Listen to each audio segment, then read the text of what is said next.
Shakespeare's Secret Exposed. Hi, my name is Robert Boog. I'm a graduate of UCLA, English degree. Stratfordian is someone who believes the traditional view that William Shakespeare of Stratford upon Avon wrote the plays and poems attributed to William Shakespeare. The First Folio and contemporary references are straightforward evidence of his authorship. Now, people often ask me, how did I get involved in this? And thought to myself, there's something missing here. I mean, we have 6 years here between and 14 plays, but something is missing. Also, great writing involves rewriting, not sometimes, not occasionally, always. And with all of these plays in from 1590 through 1595, where is the room for rewriting? Here's what's missing: Venus and Adonis and Lucrece, the Rape of Lucrece. Venus and Adonis was registered on 4/18 of 1593, and the Rape of Lucrece on May 30th of 1594. So it got me to ask, why add two more poems? And where is the time to rewrite what you've already written? Why write Lucrece so quickly? It doesn't make sense. So what I did is I mapped out the 6 years here, and I tried to put like number 1 and number 2 in 1590, 1591. Now these gray areas here are because the theaters were closed for 2.5 years and wrote. That's okay, that's one thought. Then when the theaters reopened, the Lord Chamberlain's men played or performed 6 days a week for 6 months, and the Comedy of Errors was performed on December 27th of 1594. These are all recorded. It's just that, didn't he need to translate the source text for what's missing here? Remember Lucrece? He had to get the source text, and he also had to have the texts approved for Venus and Adonis and the Rape of Lucrece by the Archbishop of Canterbury. Because Shakespeare was a new author, it was a requirement that the Archbishop what was going on. So I asked priests, translated into English by 1593, and the answer is no, not even close. By 1593, not all the sources needed for the Rape of Lucrece existed in English, and the most essential one had not been translated into English. Ovid was first translated in 1640, so it's crazy. So my book is called Solving Shakespeare. I've got clickable links to it because sometimes finding the original spelling is difficult. Now, I'm not here to take away any of your fond memories of pretending to read Romeo and Juliet, but I know you're chomping at the bit. You want to know, where's the proof? My original hypothesis is that spelling reveals the true author of Shakespeare. Now, people will tell me spelling was not standardized. Today I learned that the letter J, as I know it, was not invented until the mid-16th century, because I'm going to be talking about the letter J and how also 5 or 6 different compositors worked on the First Folio, so wouldn't their spelling interfere with anything? And that becomes a big question with people. Did printers and compositors determine the spelling, or was it the author? For example, here's a sentence where they're using a J in the word justice and no J in judge, all on the same line. So I want to get this out of the way right away I'm going to visit one of these websites.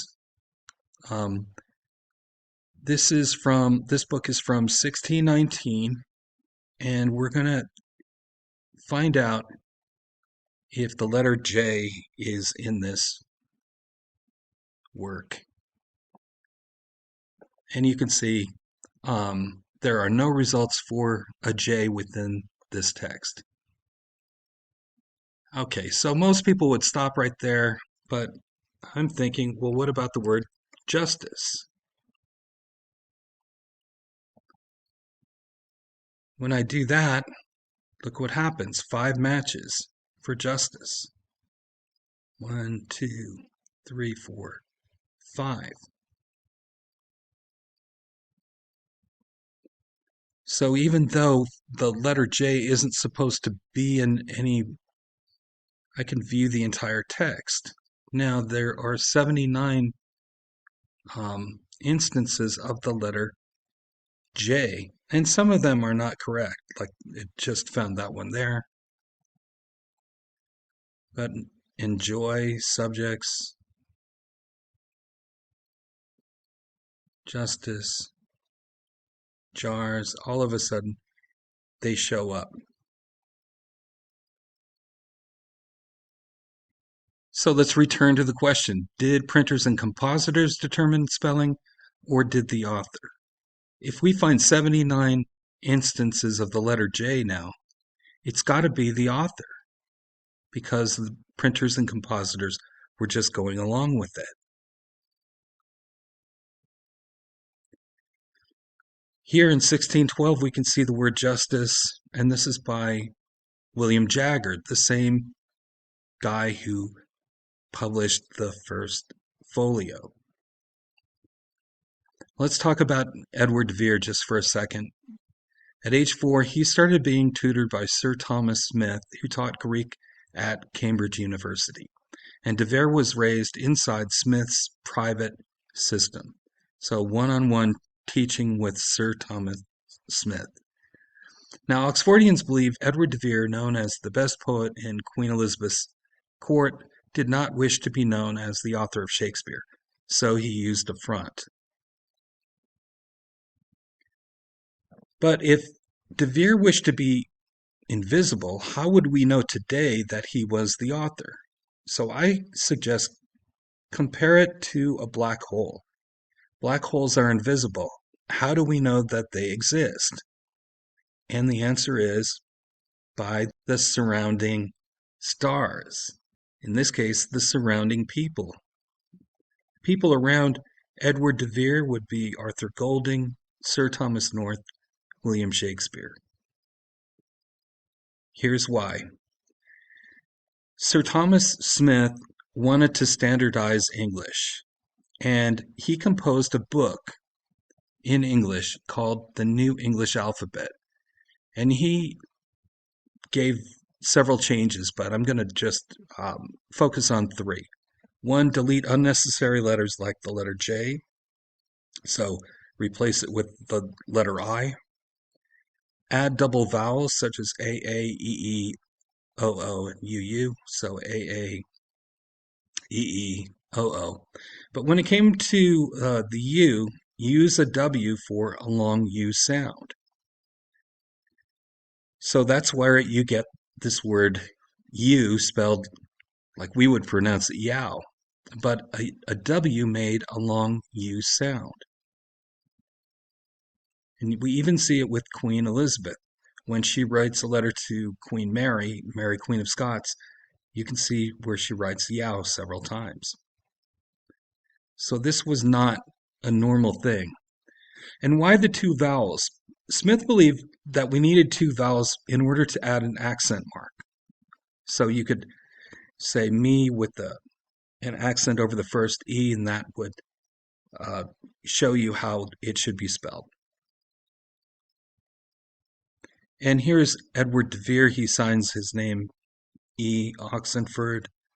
You can see how he spells you or your majesty, but yow, yow, yow, yow. Lots of yows here. Edward de Vere mostly followed Smith's spelling rules, and you can see duty spelled D-W-T-Y-E. Bold, do, could. Even in some of the poems that were published, in all his works, no J's, double vowels and he used a W to make a long U. I say he mostly followed because sometimes you do find single vowels. I mean, as he grew older, he changed it up. Question: didn't everyone use double vowels back in 1623? According to AI, by 1623, double voweled spellings like me, she, he, and be were essentially obsolete in mainstream English writing and printing. So, no. Let's look at Arthur Golding. In 1564, he translated Trogus Pompeius. I'm just going to call it Trogus. In Trogus, you see that he used a J in Jupiter 2 times. He even spells his last name with a Y. No yows that can be found in this work. Also, there's one item for she spelled with 2 E's. 3 years later, Arthur Golding is credited with translating all 15 volumes of Ovid's Metamorphoses. And here's where it gets interesting, because now we see all the yows. You see 8 yows here. But even more interesting than that, see the accent mark over the E and we and C? He spells huge, H-O-W-G-E. And again, deer with an accent mark. And he's got all of these spellings just like Sir Thomas Smith.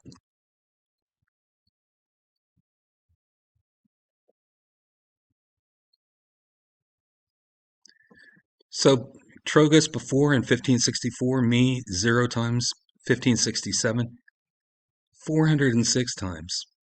He 19, she 1 time, now 572. You get the picture. Smith-like spelling proves a teenager, Edward de Vere, helped Golding translate Ovid's Metamorphoses. We know this because Thomas Smith was in France from 1564 through 1566, and this would be when he would have been translating it. Now, Sir Thomas North served under Leicester and Essex. Robert Dudley, the Earl of Leicester, was Queen Elizabeth's close companion. She kept a bed for him in her chambers. Robert Devereux was the second Earl of Essex. And these 2 men would have been of great interest to William Cecil. So if North was serving under them, he was spying for William Cecil. That's what I believe.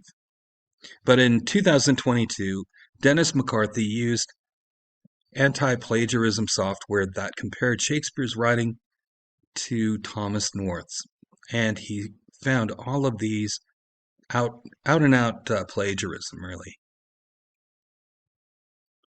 And he's got new discoveries, different questions, his margin. At 20, Thomas North secretly traveled to Rome in 1555 on behalf of Queen Mary I. And this is a snippet from his travel journal, and we could see the J right here. Journal of Queen's Ambassador into Rome, the years 1555.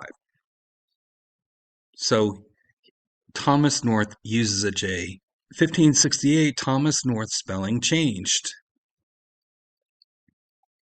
It went from using me 5 times to 566 times. She 0 times to 276.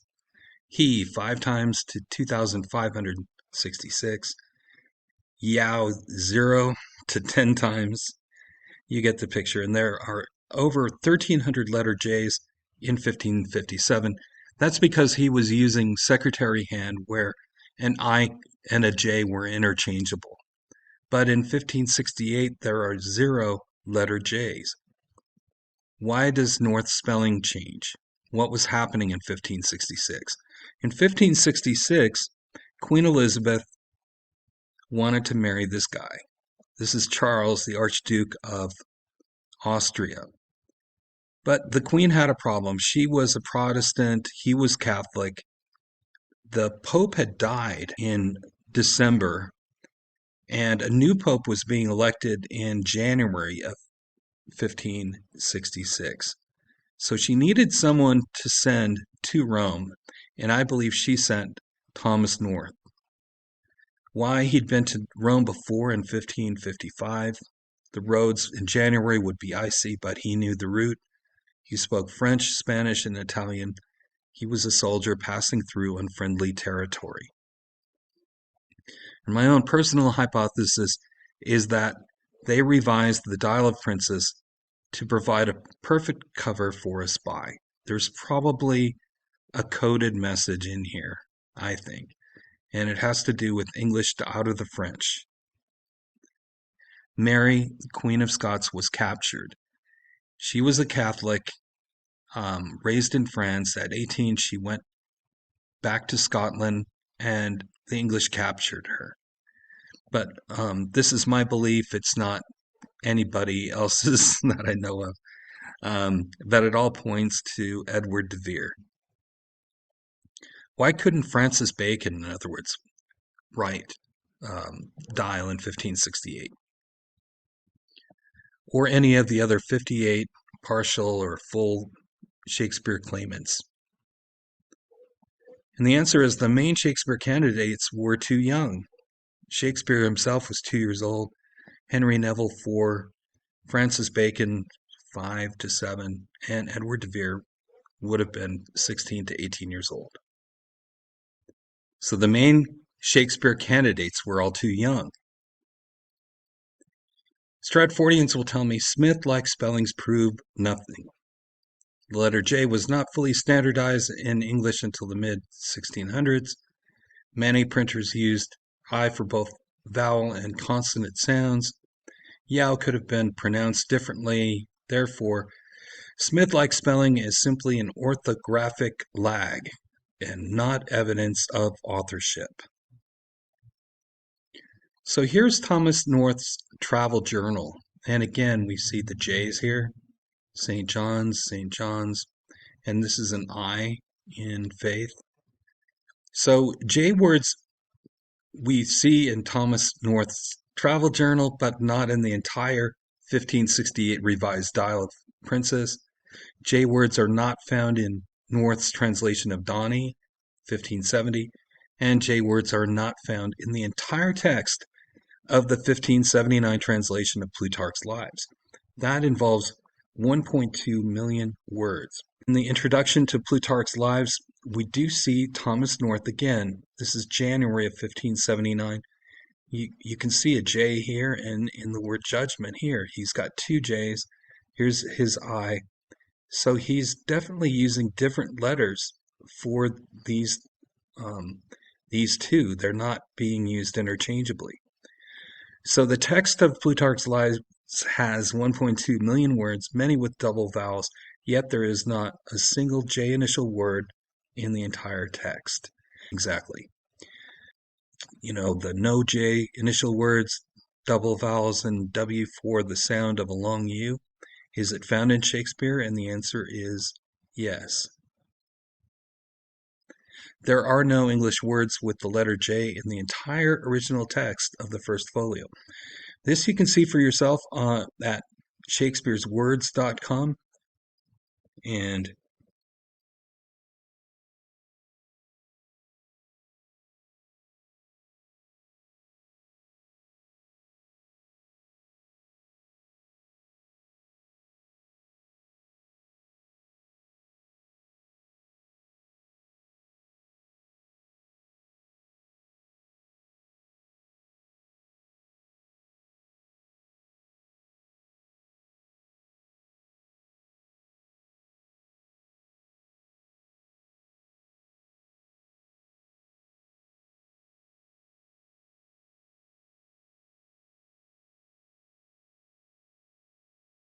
this is the link.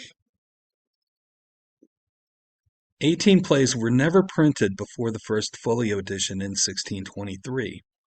And printers weren't perfect, so wouldn't we see at least one J word like justice?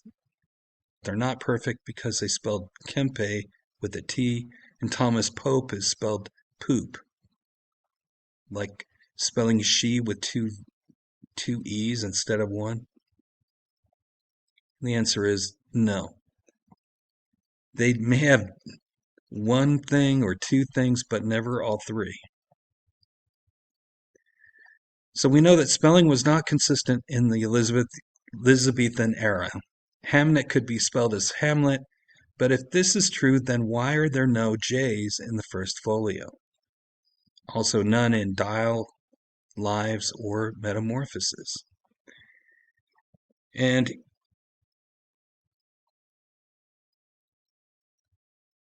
I'm just going to look for the word justice again.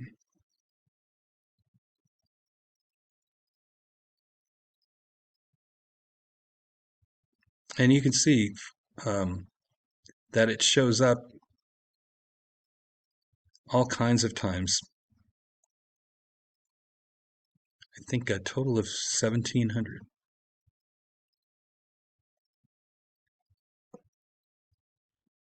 And we can also go to another search. This one from 1560, we'll say to 1620. We'll do a search here. And you can see there's 1705 searches, and we find this for, we find the letter J. So it must have been a custom not to use a J, and people made mistakes, and that's why we find it. It could have been the author, especially if he was using secretary hand.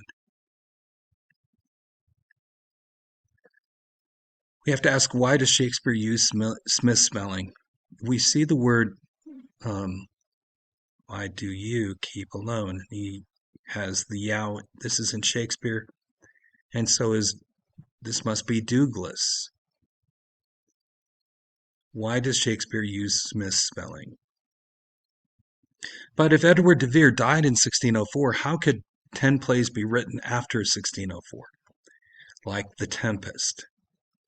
Well, there are two theories. One, they were all written before June 21st, 1604. That's when Edward de Vere allegedly died, or identity theft. Someone else died in 1604, not Edward de Vere. So in The Tempest, Ariel talks about Bermoothes, and experts say that Bermoothes relates to a shipwreck of the Sea Venture in 1609. So Edward de Vere could not have written The Tempest, right? But what if Bermoothes was originally Boutes?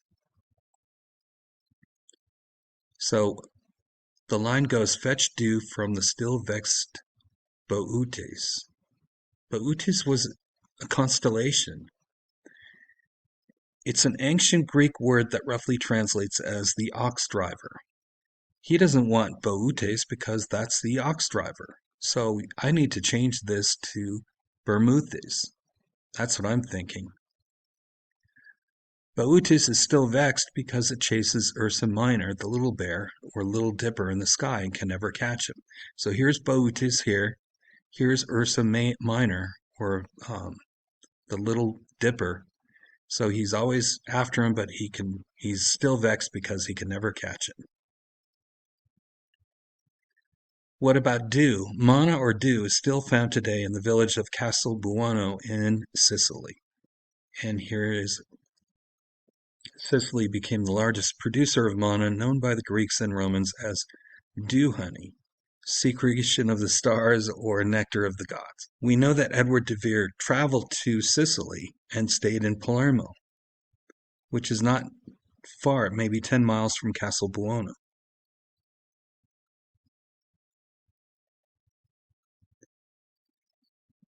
Who was the author of the play Robin Hood? And the answer to that is Anthony Mundy. And Edward de Vere asked King James for the Forest of Waltham in 1603, which he got shortly before his assumed death. Now we're talking about What if Anthony Mundy died in 1604 and Edward de Vere just told everybody that he was Anthony Mundy? He moved to the forest, and that's what he did. It's called Archon Torlogian, or the Dial of Princes. So in 1619, the Dial of Princes, which was originally written by or translated by Thomas North, remember, of Kirtling. So suddenly he is translating this book and renaming it as Archontologian. So people were wondering, why would Anthony Mundy be giving a book a Greek name when Anthony Mundy never studied Greek? But we know who did, and that was Edward de Vere. Never used the letter J, right? So if he was covering and pretending to be Anthony Mundy, maybe he would fill this thing with the letter J. So why don't we, if we look at it closely, we see that it's filled with letter J's. Just even spells majesty with the J here. Something that Edward de Vere never would, but all of a sudden, even the word infant, you see how it's spelled with a J? Anyway, okay, experts tell you it never snows in June in Los Angeles. But what if one day you woke up and you saw snow on the ground? Who are you going to believe, the experts or your own two eyes? Likewise, the Smith-like spellings of the First Folio and the sonnets match Edward de Vere, not Shakespeare's 6 signatures like the experts will tell you.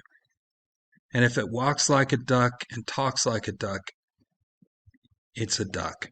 Question: how did 5 to 6 compositors eliminate 100% of the J's in the First Folio, the 1568 Dial of Princess, Donny, Plutarch's Lives, and Metamorphoses? Answer: there were no J words to begin with. The real author never learned to write any words that started with the J.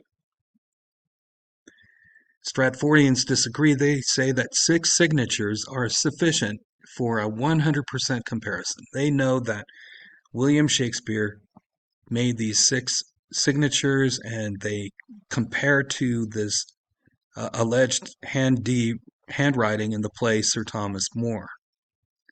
But on the Shakespeare website, it says there is an ongoing discussion amongst scholars as to whether all of these 6 signatures were actually written by Shakespeare himself or by legal clerks involved in the preparation of the documents. If we ask AI what the experts agree on, they say that 6 signatures are insufficient for definitive handwriting identification. It's too small a sample size to make any sort of reliable comparison. So that leads us to the question, why would Edward de Vere use a fake name? Well, in 1579, a man lost his right hand because he did not use a fake name. This is John Stubbs. And he wrote that the queen was too old to. Interestingly, in Titus Andronicus, Titus loses his hand because the author understood what it meant to live under a monarch who punished speech. The play is not just tragedy, it is autobiography disguised as drama. Occam's razor doesn't say it's the simplest solution, it's the explanation that requires the fewest assumption that is the best. So the Oxfordian explanation has only one assumption, that a highly educated nobleman wrote the works and used a front. Whereas the traditional story says William Shakespeare attended a grammar school that we don't have any records of. He learned Latin, French, Greek, Italian, all these multiple languages. And he had the time and resources to rewrite and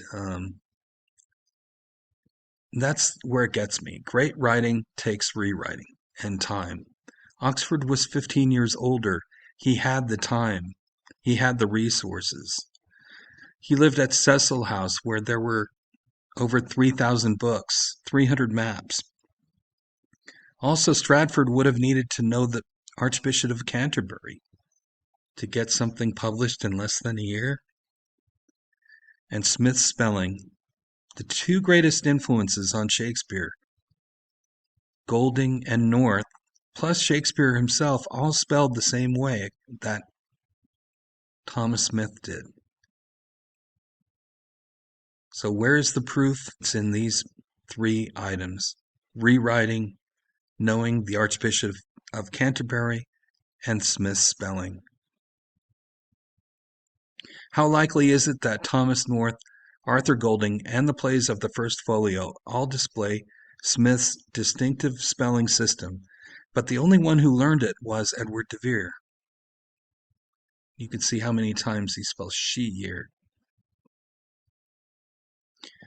The absence of the letter J and double vowel spellings were already dying out by 1623, yet Shakespeare used them hundreds of times, the same way Golding and North did, and the same way Edward de Vere did in his personal letters. This is not a printer's habit, it is a writer's habit, or writer's training. And that training came from one man, Sir Thomas Smith. My book is called Solving Shakespeare. You can find it on curios.com. If you go to curios.com, yeah, that's curious.com. Okay, curios.com. And it's a PDF, so you can click the links.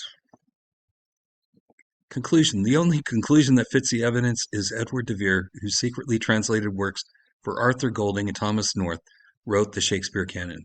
He needed a front because William Cecil, his father-in-law, might react with violence about his writing. For this reason, de Vere knew when it was safe to publish under the name Shakespeare and when it wasn't. It's not a conspiracy, not a fantasy, just the truth hiding in plain sight. Edward de Vere wrote the works of Shakespeare. I think we should just call it Shakespeare. I want to thank you for watching. This is the end. Again, you can go